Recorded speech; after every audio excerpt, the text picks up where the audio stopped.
喺美國啊，其實發展緊呢個大躍進2.0，所有嘢都係吹嘅啲口號。嗱，最離譜嘅嘢咧，當然就係話向全世界收關稅，我哋可以每個美國人發放$2000嘅呢個花紅。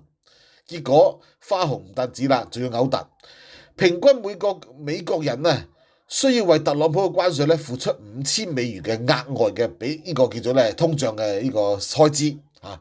唔單止收唔到$2000利是，仲要俾多$5000出嚟付出，而且生活條件冇改善到，仲差咗，樣嘢都貴。咁所以咧，根本佢哋咧就全部靠詐騙，靠一啲假嘅口號嚟詐騙人。因為就算弱智人都知道加全世界關稅，最終受害嘅一定係自己，係嘛？因為羊毛出在羊身上嘅啫，你加人哋加翻你啫嘛，係咪啊？好簡單，你對自己啲人民收重稅，係啊，國家可以即時有錢啊，問題人民會走噶嘛，有錢人咪走咯，係咪？呢個係一個相對嘅，你有壓迫人哋咪走咯，咪褪咯。